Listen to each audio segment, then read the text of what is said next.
everyone, and welcome back to Trailing Spouses. And on this episode, we are going to talk about a very important topic. We're going to talk about the actual title of trailing spouse, what that means, how it's defined, and the evolution of going from trailing spouse to supporting spouse, and also what it means for the spouse that you come here for, because I like to affectionately refer to them as the dragging spouse, because if I'm trailing, somebody's dragging me. And we want them to evolve from dragging spouse to sponsoring spouse or accompanying spouse or supporting. Something about the narrative that we need to change about these labels, not only linguistically, but also in action. Today is a very, very deep topic because it's so easy to change the language. It's so easy to play around with words. It's so easy to get caught up in, well, I'm no longer a trailing spouse. I'm now a supportive spouse or an accompanying spouse. In fact, in a lot of the governmental roles, they don't, they actually call us accompanying spouse. Yes. Whereas in all senses of the word, you're actually a trailing spouse because somebody done uprooted you and pulled you and dragged you into their life and into their role, into their dream, into their goal, into their job. It might not have been intentional because people do get promotions at work. Yes. And they go where they're appointed to go after they make, a good conclusion of their situation. Mm-hmm. However, when you're in this position as a spouse, you can't exactly say, well, I'm going to sit this one out. We'll see you later. Right. There's so many dynamics. But that doesn't really work. You can. And some other people have done it, and each to his own. Mm-hmm. But in this particular time, we both chose to say we're going to accompany our spouses and we're going to support them where they are and support our family. But there's a huge change that happened. I don't know about you, but for me, from being a trailing spouse and then evolving for myself, for my family, mostly for myself. I'm going to be selfish about this one. Because if I couldn't get my mind right and my head straight, I couldn't have been the supportive spouse that I think I am today, or the supportive mother and sister and friend that I am today. So the evolution process is very shaky waters for a lot of people. Even for me today, I still struggle with that. Yeah, I think it's always a struggle. I think, it's great that you're called the accompanying spouse. At least the narrative has evolved. But whatever label that you put on it, the process, as you said, the process is still the same. The journey is still the same for many, in that you are uprooting your life for the support of your spouse. And I love the way you put that, is that you and I chose this choice. And it is a choice. And it is something that you should consider and take into consideration deeply. Because when you choose to say, I'm going to support my spouse and I'm going to possibly forego the trajectory of the career path that I was on, that's a huge consideration. One in which you cannot then make your spouse pay for. And I'll explain what I mean by that. Easy. It's not easy. Yeah. And but you can't take out the collective choice and the individual choice that you made to say, yes, I will sign up for this and do this. You can't take it out on them, and you cannot shift the responsibility of your happiness, of your sense of purpose, of your sense of wholeness. Can't shift that burden onto your spouse. Happiness is an inside job. It remains an inside job, even as an expat, even as a supporting spouse or a trailing spouse. I hate the term trailing spouse because it sounds Don't say like that. That's the name of our show. How can you say you hate it? But I hate it. Girl, it is the reality of what it is.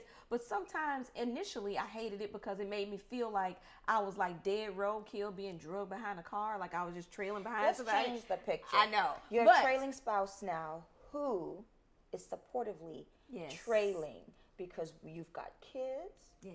You've got babies that need that support now. So they're trailing behind you because mama's got this whole thing going. Yeah. So they're coming up behind you, and you're being the support for the person who's leading the way into all these different lands and all these different places. Well, and you know what changed the idea of trailing spouses for me? I looked at the definition and the concept of leadership, and the fact that we all have a role to play in leading in our families. And there is nothing wrong. I know some people really get into different gender roles and all of that, but there is nothing wrong with being the backbone of your family. So trailing in the sense of, if you look at a pack of wolves and a wolf pack, and on that trail that they're on, the weakest wolves are in the front. The strongest wolves that are the hunters, that are young, are in the middle, because they're making sure that those wolves are okay. They put them out front, they get behind them. The actual leaders are in the back of the trail. They're making sure that no one gets left behind. They're making sure that everybody else in the pack is doing what they're supposed to do. They're supporting the stronger ones that are working, that are fighting, that are finding the food. And they're supporting the weaker ones that are out front and keeping an eye on them to make sure that the trajectory of the pack is going where they need to be. That's what made me okay with the term of trailing spouse. I know it sounds bad to a lot of people, and I do think that companies now are making a shift. They are using supporting spouse, accompanying spouse. The narrative matters, but the mindset matters the most. And I think you have to get comfortable with what your role is within your family structure for this particular season. And there's no right or wrong way to do it. It's just there's a wrong way. Wrong way being whatever is unhealthy for the family unit, unhealthy for yourself. Yes, but whatever, there's no predefined way of doing it that makes sense. It's whatever works for you. We talked about on a previous episode about finding purpose and goals and reinventing yourself and having reasons to get up. It will help you to settle into that particular role, but you cannot take it out on your spouse. Right. It is not your spouse's day. They're not your proverbial whipping post, because that's your life partner. So you cannot punch on your life partner. Yes, there'll be bad days. Yes. We're not saying everything is rosy. Right. There are bad days. This is why it's called the trailing spouse syndrome. Yes. And trailing spouse syndrome is real. I've been through it. I have been there. I didn't even know at the time that I was there, because I didn't know it was a thing. I had to get my mind right. I had to really reposition myself to say, okay, Juanita, from the moment you hit the ground there, in addition to being a wife and a mother, what's going to be your purpose? What are you going to do for you? We're going to shift. We're going to change. Prepare for the shift. I think preparing for the shift really, really helped me. And then also, my spouse evolved. Marriages evolve. People evolve. Change. People grow. Yes. And sometimes, like you said, the bad days, when you have bad days, your spouse is going to have to give you a little extra grace, a little extra sensitivity. For those of us who had careers prior to this and maybe walked away from a career, and not to say that we regret it, because there's a season for everything, but there are moments where your spouse needs to be a little more sensitive and understanding. And this is what we talk about, the evolution of going from a dragging spouse to a sponsoring spouse, a supporting spouse. You have to understand, and I'm just going to speak to, let's just say stereotypically, if it were a husband and your wife left her job and she's supporting you and coming over. When you walk through the door, husband, there's nothing in your life that's starving. So yes, she gets to spend more time with the kids. Yes, she gets to stay at home. However, when you walk through the door, fatherhood isn't being starved, because your kids are like, Daddy, and they give you hugs. And yes, you haven't spent as much time as she spent with them, but they aren't gone. You're not starving. Your purpose isn't starving. You have a job, you have things that you want to do, some reason to get up every morning. Every aspect of you, theoretically, is not starving. Your wife, on the other hand, there's a piece of her that is being starved. Now, willfully, pieces, possibly, yes, multiple pieces that are being starved.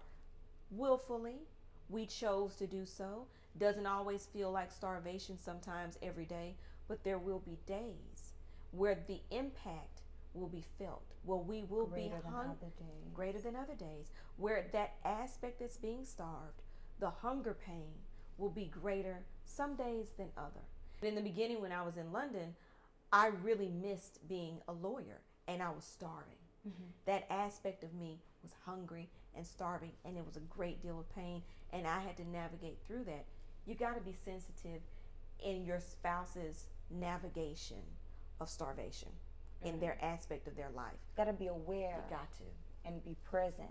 Yes. Well, ladies and gentlemen, whether you are an accompanying spouse or a sponsoring spouse, I think today in this episode we've learned the ways that we can all be supportive of each other in this journey of actually just moving from one place to the next in different lands and different adventures with each other, with ourselves, with our careers, with our lives and our families. I hope that you will join us again for a following episode where we will definitely be sharing much more knowledge, a lot of wisdom, that's for sure, and a little bit more fun. Yes. Thank you so much for tuning in.